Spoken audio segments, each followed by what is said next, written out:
Hello friends, welcome back to our channel. ఈరోజు beans కర్రీని ఎలా గ్రేవీగా తయారు చేసుకోవాలో ఈ వీడియోలో మనం చూసేద్దాం. ఓకేనా ఫ్రెండ్స్, ముందుగా బీన్స్ని చిన్న ముక్కలుగా కట్ చేసుకోండి. పెద్ద పెద్దగా కట్ చేసుకుంటే మనకు అంతగా గ్రేవీగా రాదు. ఇది బీన్స్ కూడా సరిగా చాలా ఇష్టపడి తినరనమాట. మరి చిన్నగా కట్ చేసుకుంటే ఎవరైనా తినని వాళ్ళు కూడా ఎంతో ఇష్టంగా తింటారు. చిన్న ముక్కలుగా కట్ చేసుకొని శుభ్రం చేసుకొని పక్కన పెట్టేసుకోండి.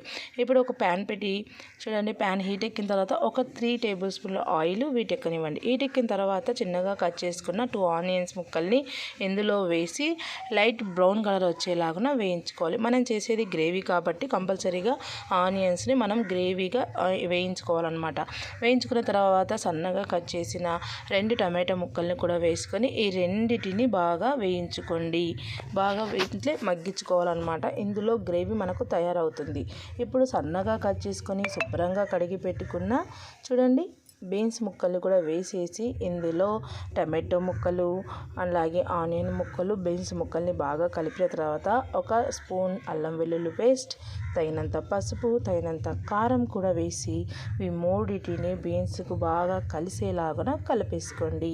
ఇవి కొద్దిగా మగ్గితే చాలా మంచి స్మెల్ కూడా వస్తుందండి. ఈ 3 వేసిన తర్వాత కాసేపు అంటే ఒక అర సెకండ్ మూత పెట్టి మనము స్లిమ్లో మగ్గించుకుంటే అడుగంటకుండా బీన్స్కి ఫ్లేవర్ బాగా పట్టేస్తుందన్నమాట.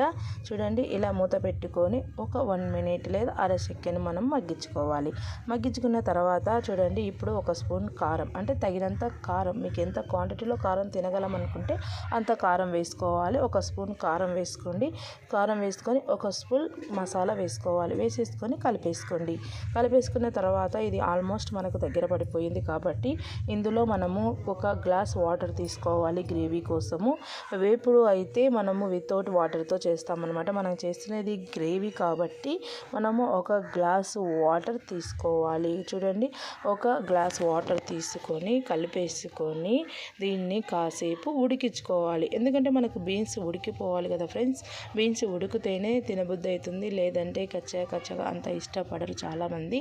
కాబట్టి చూడండి, వాటర్ వేసి ఉడికించుకున్న తర్వాత కొంచెం మంచి ఫ్లేవర్ కోసము కాస్త కరివేపాకు వేసుకొని కూడా ఉడికించుకోండి. ఉడికించుకున్న తర్వాత కాస్త లాస్ట్గా కొద్దిగా కొబ్బరి పొడిని వేసేసుకోండి. మీరు ఇంకా గ్రేవీగా కావాలనుకునేవారు కొబ్బరి పొడిని, మసాలాను, వెల్లుల్లిని మిక్సీ వేసుకుంటే సూపర్గా వస్తుంది. నేను నా ముందు వీడియోలో ఆ పేస్ట్ కూడా తయారు చేయిస్తాను. ఇలా కలిపేసుకొని కాస్త ఉడికించుకోండి. ఓకేనా ఫ్రెండ్స్, చూడండి, మూత తీసుకొని చూసేస్తే ఎంతో టేస్టీగా ఉండి ఎంతో గ్రేవీగా తయారైపోయే బీన్స్ కర్రీ తయారైపోయింది. ఈ బీన్స్ కర్రీని రోటీ, చపాతీ అలాగే రైస్లో కూడా చాలా చక్కగా తినవచ్చు. చిన్నపిల్లలు కూడా ఇష్టంగా తింటారు. మరి మనకు మటన్తో ఈక్వల్గా వచ్చే ఈ బీన్స్ కర్రీని సింపుల్గా తక్కువ టైంలో ఎలా తయారు చేసుకోవాలో మీరు చూసేశారు కదా. ఓకేనా ఫ్రెండ్స్, మీకు నచ్చినట్లయితే ఈ కర్రీని కంపల్సరీగా ట్రై చేయండి. మీకు ఎలా కుదిరిందో మాకు కామెంట్స్ రూపంలో తెలియచేయండి. మా ఛానల్ని లైక్ చేసి, షేర్ చేసి, సబ్స్క్రైబ్ చేసి బెల్ ఐకాన్ మీద ట్యాప్ చేయడం వల్ల మేము పెట్టే సింపుల్ వీడియోస్ మీకు నోటిఫికేషన్ రూపంలో వస్తాయి. ఓకేనా ఫ్రెండ్స్, మా ఛానల్లో ఉన్న వీడియోస్ బ్యాచిలర్స్కి అలాగే కొత్తగా పెళ్ళైన వారికి ప్రతి ఒక్కరికి కూడా చాలా యూజ్ అవుతుందండి. నేను తక్కువ టైంలో తయారు చేసే రెసిపీస్, తక్కువ సేవింగ్ టైంలో తయారు చేసే రెసిపీస్ పోస్ట్ చేస్తాను. మరి మా ఛానల్లో మీరు ఎంట్రీ కాండి, బెల్ ఐకాన్ మీద ట్యాప్ చేయండి. మేము పెట్టే వీడియోస్ నోటిఫికేషన్ రూపంలో మీ మొబైల్కి వస్తాయి.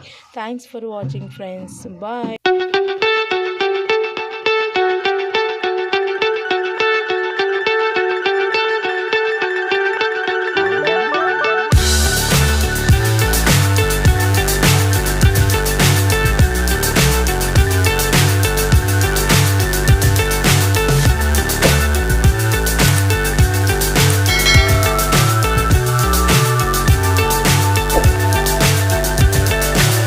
So high, I'm hypnotized.